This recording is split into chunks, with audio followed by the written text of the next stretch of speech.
पाकिस्तान पहुंचे हैं ईरान के राष्ट्रपति और पाकिस्तान पहुंचने के बाद इन्होंने वहां खड़े होकर ऐसी कौन सी बात कही है जो बड़ा टेंशन दे रहा है पूरी दुनिया को, खास करके अमेरिका को भी और इजराइल को। भारत के लिए भी एक संदेश है। तो वहीं दूसरी तरफ यूएई और भारत की डील से क्यों टेंशन में आ रहे हैं खाड़ी के देश, और क्या इससे भारत के पास दनादन ऑर्डर्स आने वाले हैं। जानेंगे जियोपॉलिटिक्स में क्या कुछ चल रहा है। हमेशा की तरह जानने को मिलेगा बहुत कुछ। आइए जानते हैं इन खबरों को विस्तार से। स्क्रीन पर एक वीडियो है मार्को रूबियो, ये अभी क्या कहते हैं सुनिए जरा। If Iran makes a decision, if its leadership makes a decision that they want to be a country instead of a revolutionary movement that exports terror, they're going to have an opportunity to do incredible things in Iran. I'm not promising you that that's the choice they're going to make. I'm saying if that's the choice that they make, then there will be opportunities, and those opportunities could include investment, as you've seen other countries in this region benefit from investment, from foreign direct investment. It won't be our investment, it won't be our government money,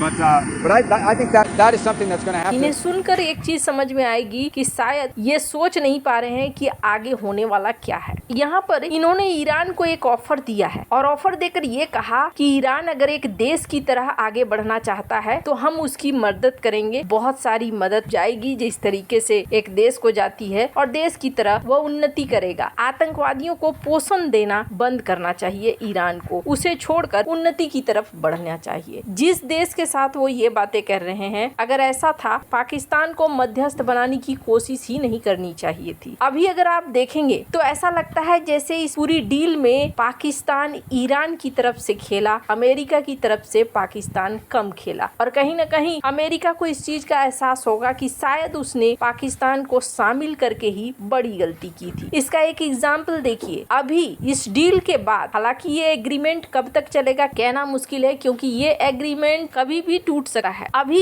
Iran के राष्ट्रपति पेजेस्कियान वो पहुंचे पाकिस्तान, और पाकिस्तान में उनके plane के लिए जो फॉर्मेशन किया गया, ये जो फॉर्मेशन देख रहे हैं इस तरीके से पूरे शानदार तरीके से, ये सी जिनपिंग के लिए किया गया था 2015 में। पाकिस्तान ने कुछ इस तरीके से स्वागत किया पेजेस्कियान का, और खुद शहबाज शरीफ छतरी लेकर पहुंचे थे, उन्हें छतरी की ओट में लेकर आए। न सिर्फ इतना बल्कि पेजेस्कियान को बहुत बढ़िया तरीके से सम्मान भी मिला, और यहाँ यूनिवर्सिटी में भी सम्मान मिला। बहुत सारे लोगों से ये मिले। अब इस बीच पेजेस्कियान ने एक बात कही, और उन्होंने क्या कहा है, ये वीडियो ईरानी भाषा में है, थोड़ा सा बॉडी लैंग्वेज समझने की कोशिश कीजिए। यहाँ पर इन्होंने क्या कहा, यहाँ पर इन्होंने ये कहा कि अगर बैलिस्टिक मिसाइल न होती ना तो अमेरिका और इजराइल गाजा वाला हाल हमारा कर देते। बैलिस्टिक मिसाइलों ने हमारे लिए सबसे अच्छा काम किया है। और इसके बाद शहबाज शरीफ का जब स्टेटमेंट आया तो उन्होंने एक बहुत बड़ी बात कही। इस वीडियो को सुनिए। With fullest command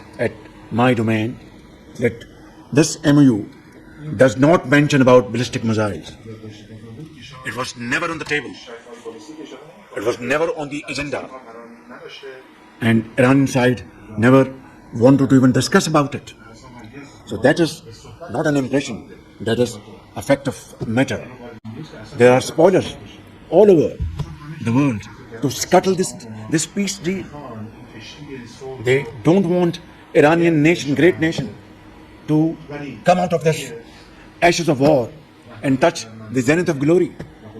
So I want to make it abundantly clear that ballistic missiles, and of course, they cannot be double standards, two standards, that some countries can have ballistic missiles and Iran shouldn't have. इन्होंने कहा कि एक मध्यस्थ के तौर पर हमने इस चीज को श्योर किया कि बैलिस्टिक मिसाइल बातचीत के टेबल पर हो ही नहीं, इसको रोकने की किसी तरह की कोई बात न हो। अब आप समझ सकते हैं कि पाकिस्तान किसकी तरफ से ज्यादा था। वहीं दूसरी तरफ ईरान के इरादे अब कुछ अलग नजर आ रहे हैं, और ईरान यूएई को छोड़कर एक नया प्लान बना रहा है। इस वीडियो को आप सुनिए।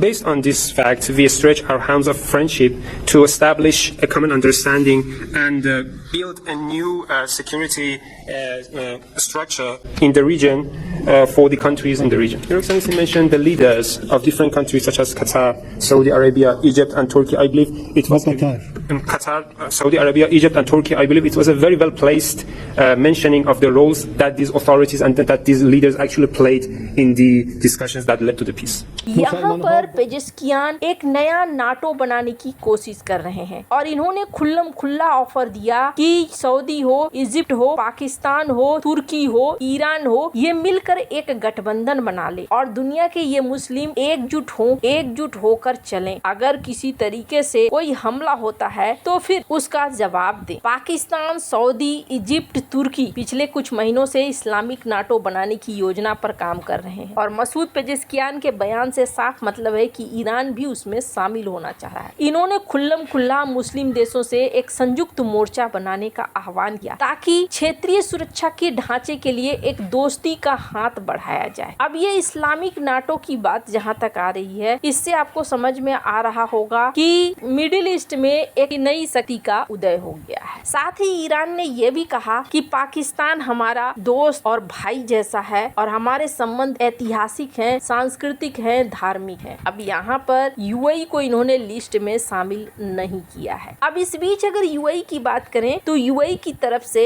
एक अलग चीज देखने को मिल रहा है। यूएई ने भारत के साथ ब्रह्मोस डील की तरफ आगे बढ़ना स्वीकार कर लिया है और इस डील को लेकर तीखी प्रतिक्रियाएं सऊदी अरब के कई एक्सपर्ट्स की तरफ से आ रहा है। कहा गया कि भारत और यूएई के बीच में ब्रह्मोस को लेकर सौदा हो रहा है। इसके बाद यूएई भारत के साथ रणनीतिक साझेदारियों को तेजी से बढ़ा रहा है। बहुत सारे लोग इस बात को लेकर डिस्कस कर रहे हैं कि अगर ब्रह्मोस खरीद लेता है यूएई तो फिर उसकी ताकत में बहुत ही ज्यादा इजाफा होगा। हालांकि भारत की किसी खाड़ी देश के साथ कोई दुश्मनी नहीं है। ऐसे में माना जा रहा है कि अगर यूएई भारत से ब्रह्मोस खरीद रहा है तो खाड़ी देशों में एक नया होड़ लगेगा और ये नया होड़ नए ब्रह्मोस के ऑर्डर लेकर भारत के पास आ सकता है। अब आपके मन में एक अलग सवाल होगा कि आगे क्या ये ग्रुप बन जाएगा और अगर ग्रुप बन जाता है तो फिर क्या होगा। इजराइल के लिए ना ये एक समस्या है। इजराइल के लिए इसलिए ये एक समस्या है क्योंकि इजराइल के खिलाफ तुर्की भी आना चाहेगा, ईरान भी आना चाहेगा और पाकिस्तान भी आना चाहेगा। काफी लंबे समय तक मिडिल ईस्ट में इजराइल ने अपने वर्चस्व को बनाए रखा था, लेकिन अब उसके वर्चस्व में कमी भी दिख रही है और अमेरिका के साथ दूरी भी दिख रही है। अब पाकिस्तान तो पहुंचे थे